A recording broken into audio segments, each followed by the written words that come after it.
आज सोलापूर जिल्ह्याची DPDCची बैठक झाली।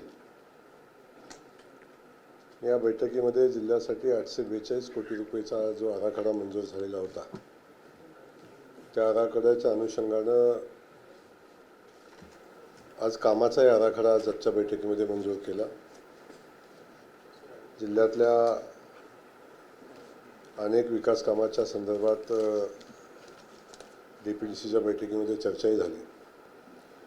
खास करून शेतकऱ्यांच्या दृष्टीने अडचणीचा असणारा विजेचा प्रश्न, अल्निनोचं संकट आपल्या महाराष्ट्रावर असताना सोलापूर जिल्ह्यामध्ये पण अजूनही पाऊस अजिबात झालेला नाही। परंतु उर्मडीच्या लाभ क्षेत्रात पाऊस उजनीच्या लाभ क्षेत्रामध्ये पाऊस झाला आणि तो पाऊस झाल्यानंतर थोडासा दिलासा आज आपल्याला मिळालेला आहे। त्या अनुषंगाने शेतकरी बांधवांच्या वीज जे 2 तास आपण आतापर्यंत देत होतो नदीकाठच्या शेतकऱ्यांना, ते आता 5 तास देण्याचा निर्णय आपण घेतलेला आहे आणि शेतकऱ्यांना 5 तास वीज या निमित्ताने मिळेल। शेतकऱ्यांच्या कर्जमाफीच्या दृष्टिकोनातूनही चर्चा झाली, तेव्हा काल माननीय मुख्यमंत्री महोदयांना मी मनापासून धन्यवाद देईन की शेतकरी कर्जमाफीतल्या काही त्रुटी छोट्या मोठ्या होत्या, त्या सगळ्या त्रुटी आता दूर झाल्या आणि सरकारी पक्षासोबत विरोधी पक्षाच्या सगळ्या सदस्यांनी त्याबद्दल समाधान व्यक्त केलं। माननीय मुख्यमंत्री महोदयांना मी मनापासून धन्यवाद देईन की अधिकच्या जवळजवळ 2 लाख शेतकऱ्यांना त्या कर्जमाफीचा लाभ होईल आणि महाराष्ट्रातल्या शेतकरी बांधवांना दिलासा मिळेल अशा पद्धतीचा निर्णय झाला। त्याच्यावरही चर्चा झाली। आपल्या सगळ्यांच्या उपस्थितीमध्ये जिल्ह्यातल्या प्रत्येक विकास कामाच्या बाबतीत चर्चा होत असताना खास करून मला मनापासून माननीय मुख्यमंत्री महोदय आदरणीय बावनकुळे साहेब यांना मनापासून धन्यवाद द्यायचे आहे आणि खास करून देवेंद्र कोटेजींच्या पाठपुराव्याचे मनापासून या ठिकाणी कौतुक मला करायचे की सोलापूर शहराचा जो B2चा विषय होता, गेल्या पिढ्यानपिढ्याचा प्रश्न आहे, 100 वर्षाच्या अगोदरचा आहे का त्यानंतरचा आहे, मला वाटते खूप दिवसापासूनचा विषय आहे। त्या विषयाला खऱ्या अर्थानं या शहराचं मुख्यमंत्री या शहराचे झाल्यावर सुद्धा त्या प्रश्नाला न्याय मिळाला नव्हता। परंतु माननीय मुख्यमंत्री महोदयांनी, माननीय बावनकुळे साहेबांनी महापालिकेच्या निवडणुकीच्या अनुषंगानं जेव्हा आमची चर्चा झाली तेव्हा आम्हाला शब्द दिला होता की या 9000 कुटुंबाचा जो प्रश्न आहे, म्हणजे जागेचा व्यवहार झालेला असताना सुद्धा त्यांना ज्या प्रचंड मोठ्या अडचणी मालकीत्वाच्या होत्या, त्या सगळ्या अडचणी संपलेल्या आहेत आणि 1987च्या जो रेडी रेकनर होता, बरोबर ना, 1989 87-89 जो पहिला रेडी रेकनर होता, त्या रेडी रेकनरच्या 2.5% पैसे, म्हणजे साधारण नॉमिनल 500, 1000, कुठं 700, 200 अशा पद्धतीचा आकारणी त्याला होईल। तेवढ्या रकमेमध्ये आता स्वामित्वाचा दाखला, मालकीत्वाचा दाखला आता यांना मिळेल आणि ते कर्ज घेणं, बाकी नवीन बांधकाम करणं, बाकी सगळ्या विषय, म्हणजे जवळजवळ 9000 कुटुंबांना आजपर्यंत मी या घराचा मालक आहे का नाही याबद्दल, या जमिनीचा मालक आहे का नाही याबद्दल असणाऱ्या जी शंका होती ती आता संपली आणि त्यांना मालकीत्व मिळेल।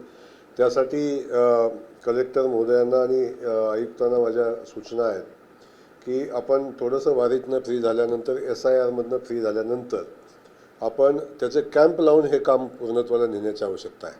सोलापूर शहरामध्ये कॅम्प लावून या 9000 कुटुंबाचा विषय आपण कायमचा मार्गी लावणार आहोत।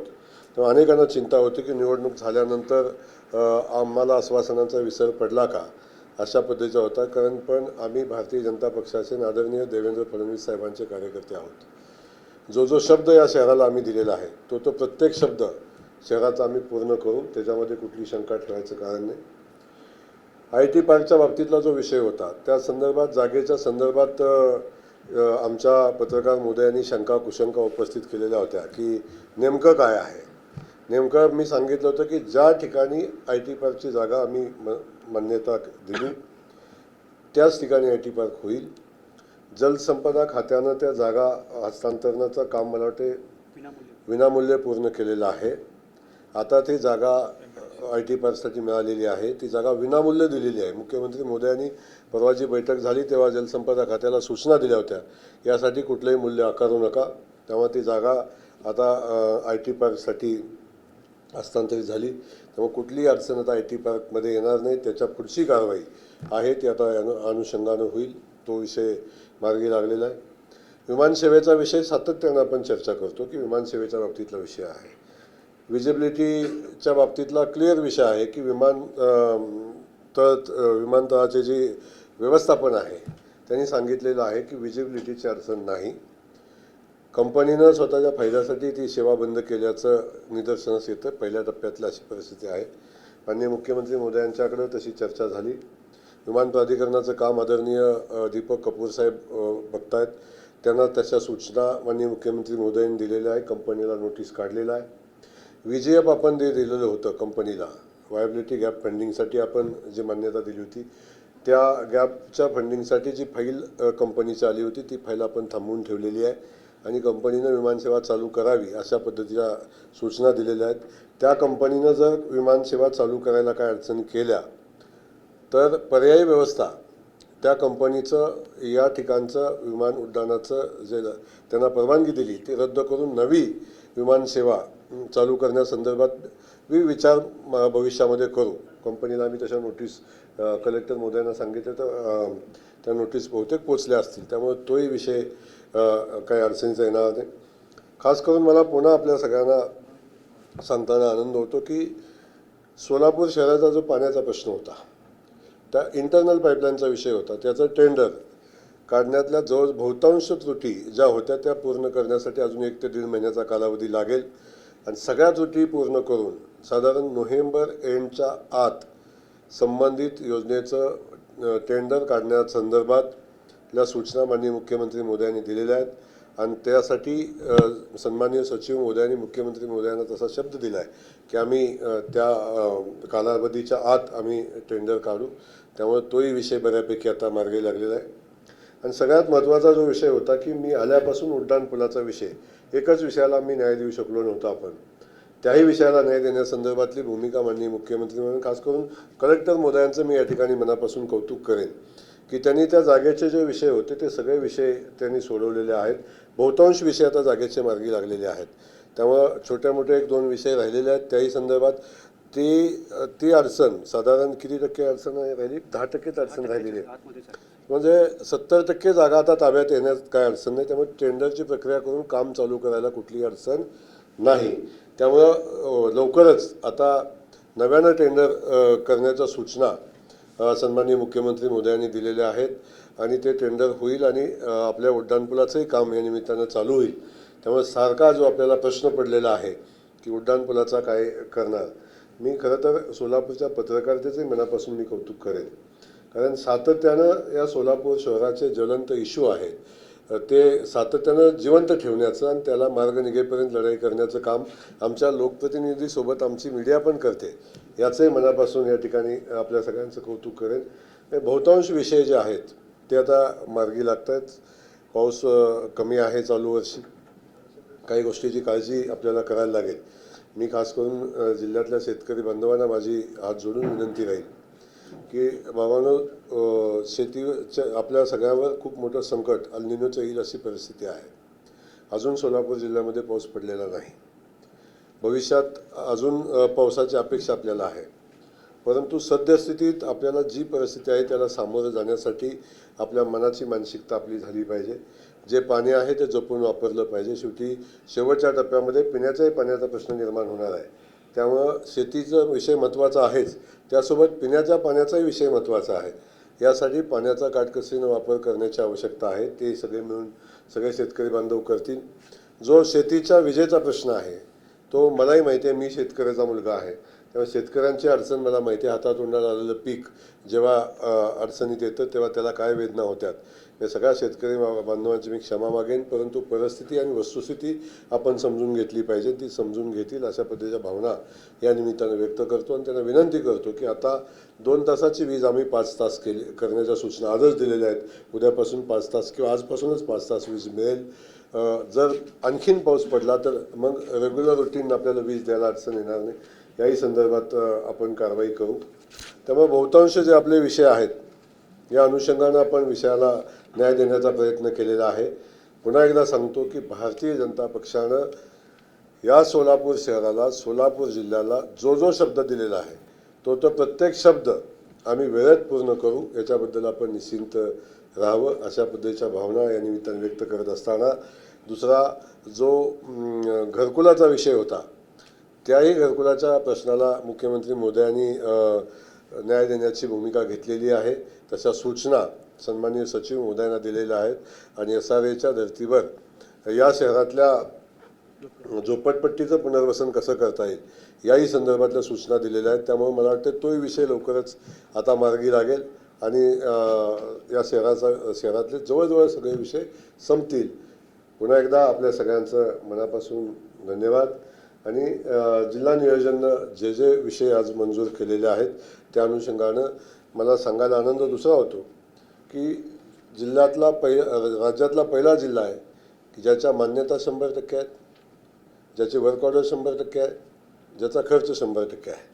अशी आमची जिल्हा नियोजन कमिटीनं खूप सर्वोत्तम काम केलेलं आहे। त्यामुळे कलेक्टर आणि त्यांच्यासोबत त्यांचे सगळे सहकारी, खास करून माझे ऑफिसचं काम बघणारे आदरणीय घुलेजी, या सगळ्यांचं मी या निमित्ताने मनापासून कौतुक करेन की खूप चांगलं काम या जिल्हा प्लॅनिंग कमिटीने केलेलं आहे, याचंही कौतुक या निमित्ताने करेन। पाटलांचं नाव असलेला एक ऑडिओ क्लिप व्हायरल होतोय ज्यामध्ये जे आहे ते एका अभियंत्याला जीवे मारण्याची धमकी दिली, तुझा हातपाय तोडण्याचा दावा केलेला त्या ऑडिओ क्लिप मध्ये। आणि राम सतपुते असं म्हणतात की व्हिडिओच्या समोर जे आहे त्या अधिकाऱ्याला मारहाण झालेली आहे। नाही, तो विषय खूप गंभीर आहे। त्या अधिकाऱ्याला मारहाण झालेली आहे, दार लावून त्याला मारहाण केलेली आहे। त्याला जी धमकी दिलेली आहे ती आपण सगळ्यांनी बघितलेली आहे, ऐकलेली आहे। मी पोलिसांना सूचना दिलेल्या आहेत की संबंधित याच्यामध्ये जो दोषी आहे त्याच्यावर FIR दाखल करण्याच्या पोलिसांनी कारवाई करण्याच्या सूचना दिलेल्या आहेत आणि पोलीस कारवाई करतील। या जिल्ह्यामध्ये कुणाचीही दादागिरी खपवून घेतली जाणार नाही। अधिकाऱ्यांनी काम केलं पाहिजे, अधिकाऱ्यांना कामापासून पळता येणार नाही, परंतु काम करत असताना अधिकाऱ्यांच्यावर दगडशाही किंवा गुंडगिरी करून कोण काम करायचा प्रयत्न करत असेल तर अशी कुठली गुंडगिरी या जिल्ह्यामध्ये चालू दिली जाणार नाही। तुम्ही आज बैठकीमध्ये असं सांगितलं की आदिला नदी असेल किंवा नाले असेल या परिसरामध्ये जे ऑलरेडी लेआउट मंजूर झाले किंवा बांधकाम झाले तर जर तुम्ही पाडताळ करणार असेल तर आयुक्त असतील किंवा संबंधित अधिकाऱ्यांना गुन्हे दाखल करणार। शहरातल्या नाल्यांचा गंभीर प्रश्न आहे संदर्भात तुमचं? नाही, आपण दोन्ही बाजून आपण चर्चा करत असतो।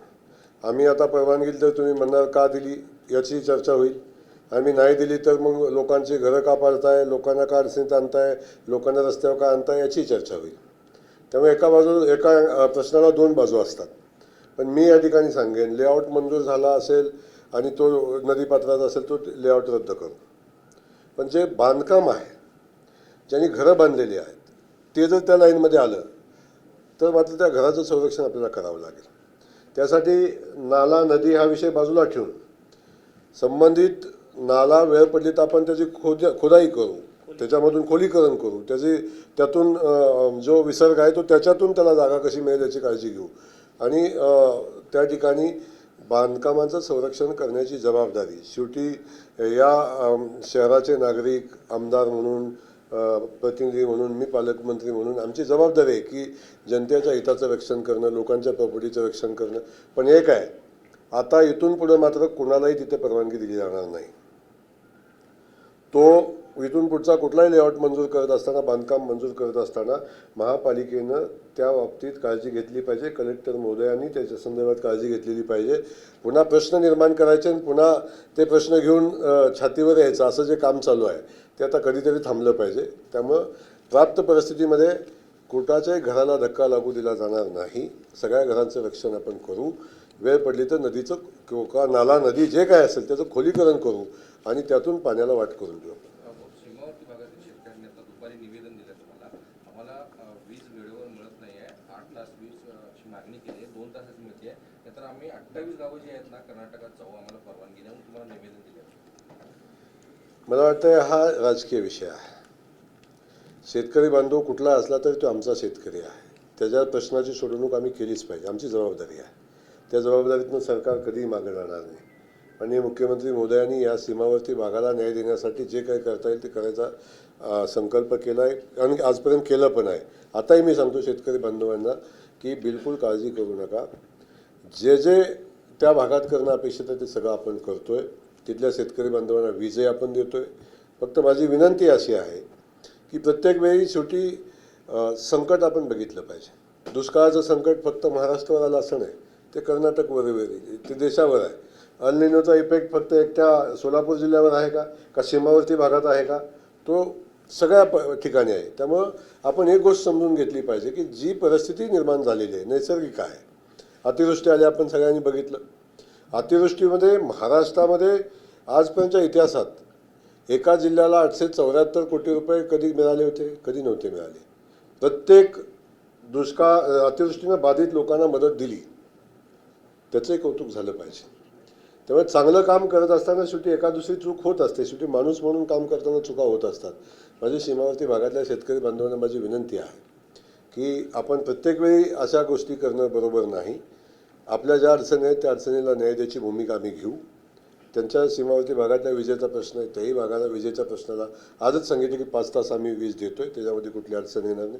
त्यांच्या आणखीन काही प्रश्न असतील तर त्या प्रश्नाला आपण न्याय देऊ. त्याचबरोबर ते असं म्हणत आहेत की कर्नाटकमध्ये जे आहे ते 15 ते 16 तास जे आहे ते तिथलं पाणी उपसलं जाते, मोठ्या प्रमाणात पाणी उपसा सुरू आहे. त्या संदर्भात काय कर्नाटक राज्याशी किंवा तिथल्या प्रशासनाशी काय संपर्क करणार? त्यांच्याशी संपर्क केलेला आहे. शेवटी एक लक्षात घ्या, आता तुम्ही 2 शेतकरी आहे, तुम्हाला सांगितलं तू उचलू नको तर तुम्ही थांबताय का? हा तर राज्याचा विषय आहे, शेतकऱ्यांचा विषय आहे. त्यामुळं देशातला प्रत्येक शेतकरी आपला असताना शेवटी जिल्ह्यातल्या शेतकऱ्याच्या हिताचं रक्षण केलं पाहिजे, आपली जबाबदारी आहे. त्या जबाबदारीतून आपण बाजूला न जाता कलेक्टर महोदयांनी तिथल्या कलेक्टरशी चर्चा केलेली आहे. त्यांनाही वीज नियंत्रित ठेवण्याचा सूचना त्यांनाही दिलेल्या आहेत. त्यामुळं शेवटी आलेलं पाणी जे आहे ते पाणी जर कर्नाटकच्या बाउंड्रीतनं येत नसतं तर मग हा विषय उत्पन्न झाला नसता. पण शेवटी कर्नाटकचा निर्णय घ्यायची जबाबदारी कर्नाटकची आहे. या गोष्टी आपणही समजून घेतल्या पाहिजेत. त्यामुळे प्रत्येक वेळी सीमावर्ती भागाच्या बाबतीतला विषय आपण सांगतात. शेवटी त्या भागात लाईट कनेक्शन कमी, वीज कमी करावी का नाही करावी, विजेचं कनेक्शन थांबवावं का नाही थांबवावं, हा कर्नाटक सरकारचा विषय आहे. परंतु कर्नाटकच्या त्या भागातल्या कलेक्टरशी आपल्या कलेक्टरांची चर्चा झालेली आहे आणि आपली संपर्कात आहे. नियोजन समिती अस्तित्वात येईल का? एक प्रश्न, 2 प्रश्न. नियोजन समितीचे सदस्य आहेत ते निवडून होतील का पुढच्या डीपीसी पर्यंत? तुमच्या मनात आहे ते माझ्या ध्यानात आहे. त्यामुळं तुमच्या मनातली गोष्ट पूर्ण होईल. लवकरच डीपीडीसी अस्तित्वात येईल, डीपीडीसीची कमिटी अस्तित्वात येईल. लवकरच डीपीडीसीचे जिल्हा परिषदेतले आणि नगरपालिकेतलेही सदस्य प्लॅनिंग कमिटीवर येतील. त्यामुळे तुमच्या मनातल्या गोष्टी मी कायम ध्यानात ठेवत असतो. खासदारांनी उपोषणाचा इशारा दिला होता. कलेक्टर साहेबांनी त्यांना पत्र दिलं की फंड तुम्हाला डीपीसीचा दिला जाईल. कुठलं काँग्रेसचं पत्र दिलं? मी काय पत्र दिलं? मी पत्र दिलं. खासदारांनी उपोषणाचा इशारा दिला होता. आता तुम्ही बैठकीला होता, तुम्ही बैठकीत होता. बैठकीच्या चर्चेचा साक्षीदार असताना अशा पद्धतीचा प्रश्न विचारणं मला वाटतं उचित नाही. खासदार मोदींनी निधी वाटपाबद्दल कुठेही प्रश्न उपस्थित केलेला नाही, कुठलीही चर्चा झालेली नाही. आणि असं असताना आपण विनाकारण वाद निर्माण करण्याची आपली जी कायमची विषय आहे तो विषय आपण थांबवावा अशी माझी विनंती आहे. खूप खेळीमेळीमध्ये आज जिल्हा प्लॅनिंग कमिटीची बैठक झालेली आहे आणि त्यामध्ये सगळ्याच विषयावर प्रत्येकाने मांडलेल्या प्रत्येक विषयावर चर्चा झाली आणि त्या विषयावर सोल्युशन देण्याचा प्रयत्नही केलेला आहे. त्यामुळे सोलापूरची जिल्हा परिषद प्लॅनिंगची कमिटीची बैठक ही आदर्शवत बैठक राज्यामध्ये सातत्यानं होते. आपण बघितलं 2025 पासून जी बैठक पहिली असेल, दुसरी असेल आणि तिसरी असेल, शांततेनं कुठलाही गडबड गोंधळ न करता, दंगा न करता, अवास्तव चर्चा न करता अगदी शांततेनं खेळीमेळीमध्ये डीपीडीसीची बैठक पूर्ण झालेली आहे आणि याचं कौतुक मला वाटतं तुम्हालाही असणं अपेक्षित आहे. चंद्रशेखर बावनकुळे पुढचे मुख्यमंत्री होतील असं संजय राऊत म्हणतात. एकनाथ शिंदेना कधीही मुख्यमंत्र्यांची संधी मिळणार नाही असं संजय राऊत म्हणतात. आता राऊतांना काही काम राहिलं नाही आणि बिनकामाच्या माणसाच्या डोक्यातनं आलेल्या बिनकामाच्या गोष्टीवर चर्चा होणं उचित नाही. माझं म्हणणं आपल्याला आहे की महाराष्ट्राचे मुख्यमंत्री आदरणीय देवेंद्र फडणवीस साहेब महाराष्ट्राचं नेतृत्व करत आहेत. त्यांच्या नेतृत्वाखाली विकसित महाराष्ट्राचा संकल्प घेऊन आज सरकार ताकदीनं काम करते आणि मी आपल्याला सांगतो की येणाऱ्या 5च्या वर्ष आदरणीय देवेंद्रजींच्या 3.5 वर्ष राहिलेल्या सगळ्या वर्षी आदरणीय देवेंद्र फडणवीस साहेब राज्याचे मुख्यमंत्री म्हणून काम करतील आणि त्यांचं काम सर्वोत्तम चाललेलं आहे आणि विकसित महाराष्ट्राचा संकल्प, दुष्काळमुक्त महाराष्ट्राचा संकल्प, रस्त्याचं जाळं असेल, मेट्रोचं जाळं असेल, ही सगळी कामं आपण बघतोय की एक बदललेली मुंबई आपण बघत असो, बदललेली शहरं बघतोय आपण. ही सगळी कामं ज्या नेतृत्वाखालीच्या सरकारखाली होत आहेत ते राज्याचे मुख्यमंत्री आदरणीय देवेंद्र फडणवीस साहेब हे देशातले सगळ्यात मजबूत आणि देशातले सगळ्यात कर्तृत्ववान क्रियाशील मुख्यमंत्री म्हणून काम करत आहेत. त्यामुळं अशा अनावश्यक चर्चा, स्वतःच्या अस्तित्वाचा प्रश्न निर्माण झाल्यामुळं बिन काड्यापिटीची आग लावून काय होतंय का हे बघण्याचा जो व्यवसाय आहे तो व्यवसाय चालणार नाही. मार्केट यार्ड आहे तिथला जे जो उडान पूल आहे अजून काम होत नाही आणि जे मला एक समजलं नाही पत्रकार बांधवांचं एक समजलं नाही. आतापर्यंत ज्या ज्या विषयावर चर्चा झाली त्या प्रश्नाला न्याय देण्याची भूमिका घेतलेली आहे.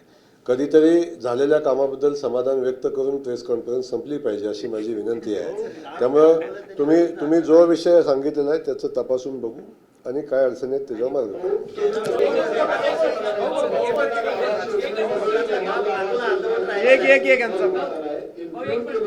सगळेच प्रश्न आम्ही जे विचारले ते अगोदर सांगितलेले आहेत त्यामुळे तुमचं कौतुक निश्चित. अभिनंदन सगळ्याच्या वतीनं.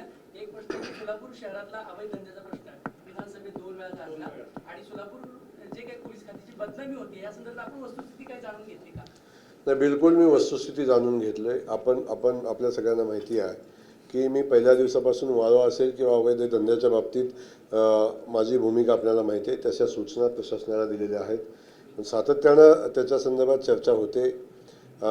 ही चर्चा जिल्ह्याची होऊ नये अशी आपल्या सगळ्यांच्या भावना राहते. शेवटी चांगल्या गोष्टीत जिल्ह्याची चर्चा व्हावी, चुकीच्या गोष्टीत होऊ नये.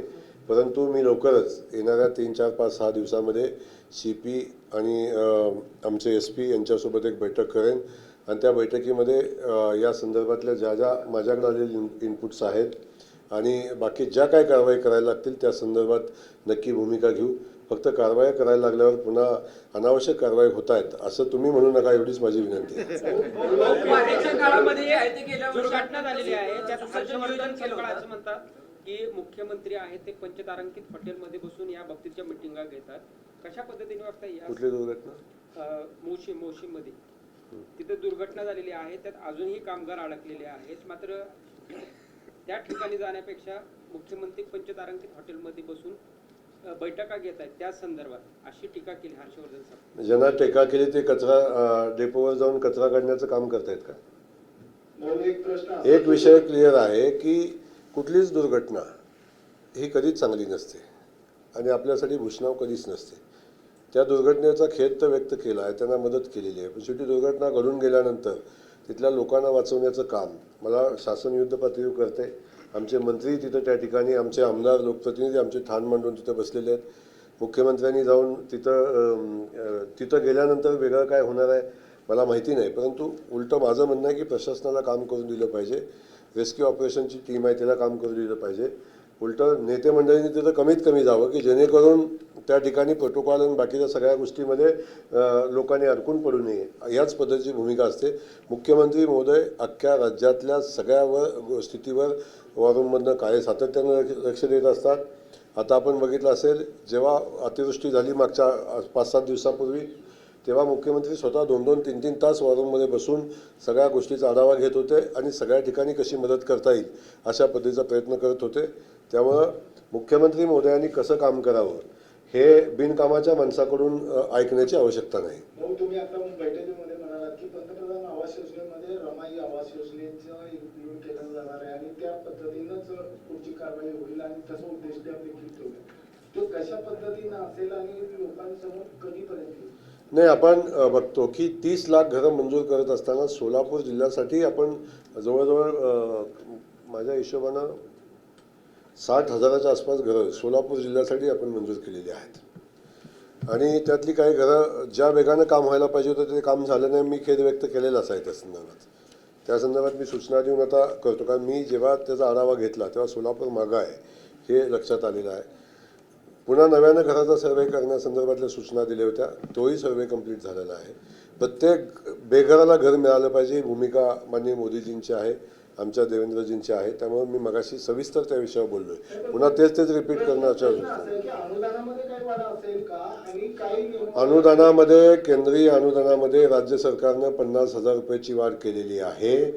20,000 रुपये वाळूसाठी खर्च होतात, ते वाळू मोफत देण्याचा निर्णय घेतलेला आहे जवळजवळ. त्यामुळं लाभार्थ्याला वाळूचे 20,000 वाचतील आणि 50,000 रुपये ही मदत होते. साधारण 60,000 ते 70,000 रुपयाची अतिरिक्त मदत हे राज्य सरकारच्या माध्यमातून केली जाते. धन्यवाद.